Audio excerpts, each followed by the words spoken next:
right, hello everyone. Welcome in for another Sunday preview video. This is a big one. There's been a couple kind of slow weeks the last little bit, but this is all of the things all at once. I'm pretty excited to review this.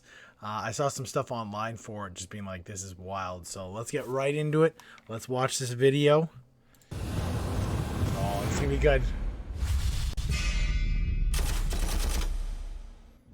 Hey there and welcome to This Week in Warhammer. My name's Nick and I'll be your guide to what's happening in your favourite hobby over the next 7 days. The much awaited plastic Sakarian battle tank is fully armed. Everybody's been waiting for this. Swift and deadly, the Sakarian comes with a massive slew of weapon options, enough to satisfy the tactical needs of any Legion commander. Pre-order it and cause terror in your foes.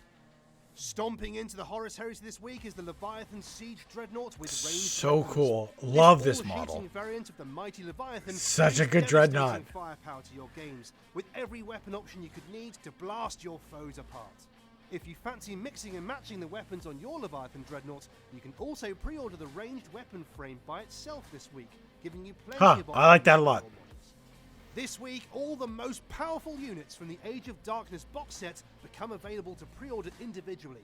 Reinforce your army with the iconic Contemptor Dreadnought, the Spartan Assault Tank, the Praetor with a Power Axe, and Praetor with a Power Sword, all available to pre-order from the 13th of August. Fans of tactical Dreadnought armor can rejoice too, as the Cataphractic so much stuff. Squad and Tartaros Terminator Squad are both released for pre-order, repackaged into devastating units of 10 with plenty of weapon options included. As well as all that Space Marine goodness, this week sees the release of Libra Mechanicum, Forces of the Omnissiah. Alongside the Libra Mechanicum, you can also pre-order the Age of Darkness Armigers, two mighty knights which come with Horus Heresy era transfers and all the weapon options you could ever ask for.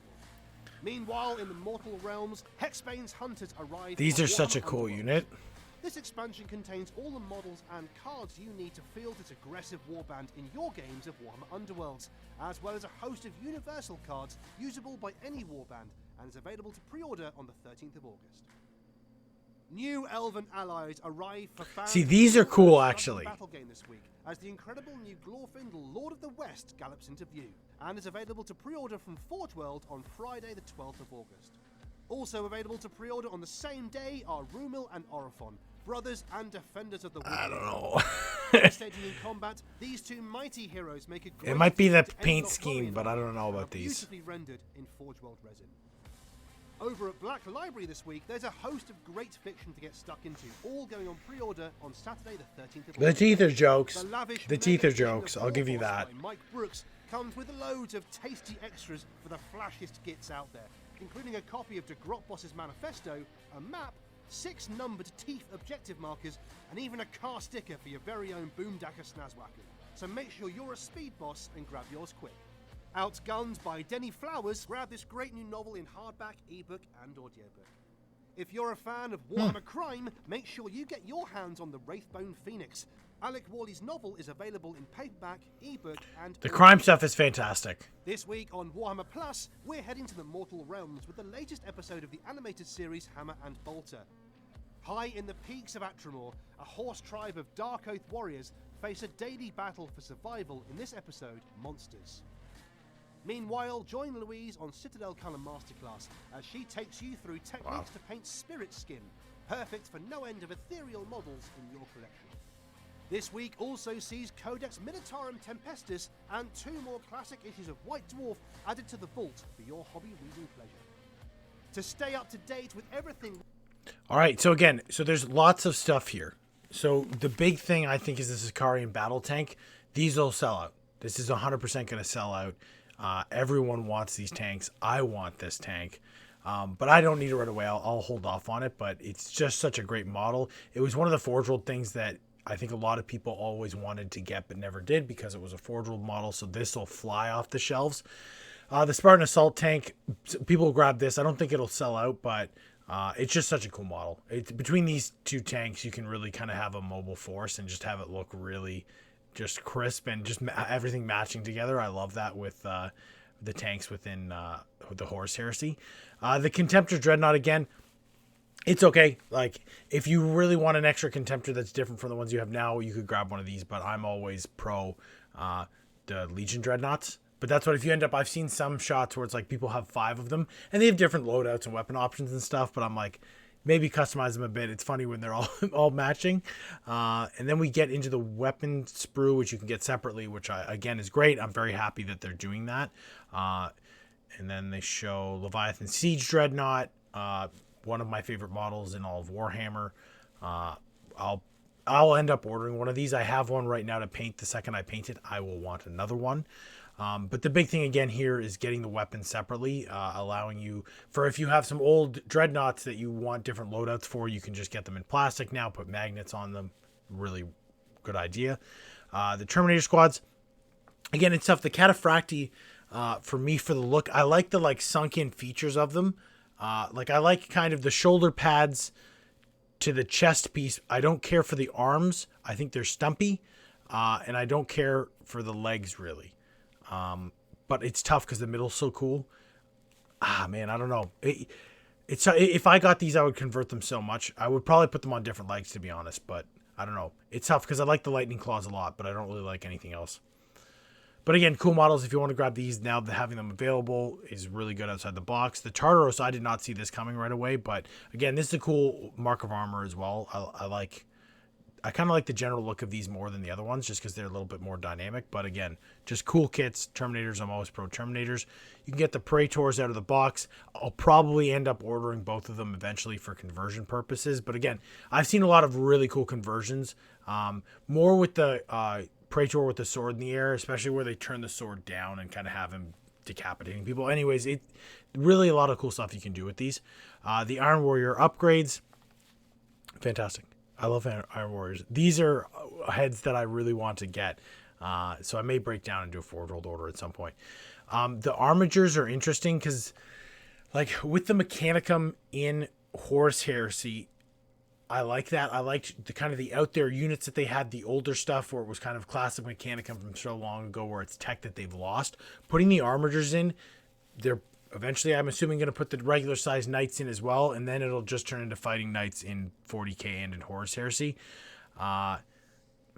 It's tough because I understand, especially knight players being like, well, I'd love to use my knights in Horus Heresy. They existed in Horus Heresy, so obviously they should be able to be used, but I feel like over time we're going to see a movement away from it. Like, Horus Heresy originally was advertised as marine on marine combat, right? That was the big sell of it. And I think over time we'll see it move further and further away from that. And again, at this time, like, the Eldar are around, the Orcs are around. Why wouldn't they make rules for them, right? It's just more models in Horus Heresy, right? And as we move farther and further away from this idea of just Marines versus Marines, like, if they're including knights and armigers, they'll include more stuff because then they can sell more models in both ranges, I think, anyways. But we'll have to see over time what happens. And now we have the Libra Mechanicum, so the Omnissiah book. You can get it in any format you want. I do love the covers of all these books. They're really great. For Warhammer Underworlds, the Hexbane Hunters, fantastic models. These are some of, I think, my favorite models that they've done for AOS. I love all the Witch Hunter stuff. I wish that they had done something and not called them Witch Hunters, because Witch Hunters, again, they're very old Warhammer, right? That's a very classic thing where you have the Inquisitors going out from town to town, the agents of Sigmar. I wish they'd done a different spin on them and called them something completely different. Because even I'm not sure what you would have called them, but I feel like they need a new flavor to them. This look is so well done, but just, again, transferring from old world, being like, hey, they're the exact same thing as they used to be, is very boring to me. So again, I wish the story was a bit different. The dogs are, again, it may be the paint job. I've heard a couple of people say that it's just the shading on it where they look a little dopey, but again, maybe someone will do a paint job that'll look really dynamic. I think my favorite model is the helmeted guy with the bomb tied to the arrow. It's great. It's such a good idea. For Blood Bowl, the Elven Union, I love that they're doing this. As each season of Blood Bowl comes out, you get the pitches. It's funny because I know people who, again, they bought all the pitches, and if you want them all, that's fine, but it's tough to say because people, when they bought those pitches the first time, they thought that, again, Blood Bowl was being redone like this one time again for 10, 12 years, and then it would be redone and there'd be little fixes. But it looks like Blood Bowl is going to be like every other Warhammer, where there's going to be a new book, very like not every few years, basically 3-4 years, there'll be a whole new book for Blood Bowl, which is better than what it was before. But again, there was going to be a lot of investment in all these games. For Glorfindel Lord of the West, I actually like this model a lot. I think it's a real upgrade from the other Lord of the Rings stuff they've been doing. I have always said that the Lord of the Rings models don't look as good because they're not as detailed, and a lot of them are 20 years old and need to be completely redone, but that's a whole other topic. For the guards, I really don't like these models. It's like this compared to this, they look like they've elongated them for no reason. Like they look weirdly slender for some reason. Again, it could be the photo that was taken, but this model in comparison to this model is not great, and I don't care for it, but I'd have to see them again. It's tough because these models as well look very elongated, and this, I don't care for this model. Again, it might be the paint job, but the face for me is just not doing it. And then we have the new White Dwarf. Love White Dwarfs. I'm excited to read this one as well. They've been really killing it with the White Dwarfs lately. It's great. From Black Library, the War Boss book. If you're collecting orcs, grab this book. I think it's really funny. Using the tooths as objective markers is a horrible idea. People have been moving to using flat objects, like you use an actual circle or mats that you put down, because then there's no arguments about how many models are on it. It's like kind of Game of Thrones styles. That's the way of the future. Like doing objective markers that are physical raised up objects, it doesn't work when you're actually playing. Arguments start, it's not a good idea. So it's more a collector's thing. I think they should have been like, collect your own teeth that you can just have, because if people are throwing these down, it's just, these are going to get shifted around. But anyways, the book looks fantastic. I really like this a lot.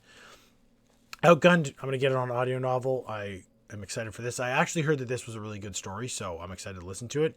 Godblight, already listened to it. I got this. The Wraithbone Phoenix, I love their crime books. I will 100% get this right away. The Fabius Bile Omnibus, sign me up. I've been waiting for them to bring this out. Oh man, I can't wait to get a copy. I'm going to reread this. I've listened to this and read it like probably 4 times now, I think, but I'll go in for a 5th. I absolutely love this omnibus. It's great. So I will definitely pick that up. I'll get a physical copy too. I like having physical copies for these. Magister and the Martyr and Softbook. Again, if you didn't get it, if you got this in hardbook or hardback, you can pass on this. But if you want to still get a physical copy, now's your chance to do that. And now we're moving into the Warhammer Plus. So we've got the Spirit Skin. I'm actually excited to see. And the Hammer and Bolter monsters. They haven't been releasing a lot of animated stuff at all. It's supposed to be like, it was sold as this thing that's going to be coming out every week. There's new animated content, and that's not the case at all. We'll have to see what the future has in store for Warhammer Plus, because it does not look good. It does not look good. But again, who knows what the future has in store. Old White Dwarfs. I own all these. They're right there. I don't need those. But anyways, that's it for this week. In terms of what I'm most excited about, it's tough because the Fabius Bile Omnibus, honestly, I'm pretty friggin' excited for that. What else? Like, oh man. I guess it'll probably be the Leviathan Dreadnought. It's tough. There's a lot of these kits that I want to get, right? Like, I want a Spartan Assault Tank. I want a Sakarian.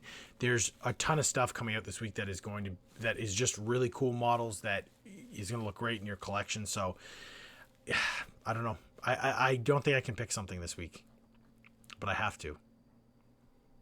I'll pick the Sakarian just because I've always wanted one, and now I can get one. So we'll go with the Sakarian.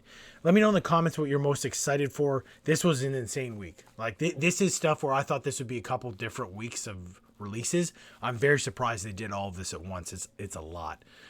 If you're not already subscribed to the channel, please hit that subscribe button. It helps me out so much. The channel is growing all the time. I wanted to thank everybody for watching all this content. I love doing this so much, so I'm going to keep on keeping on here, and I'll see everybody in the next video.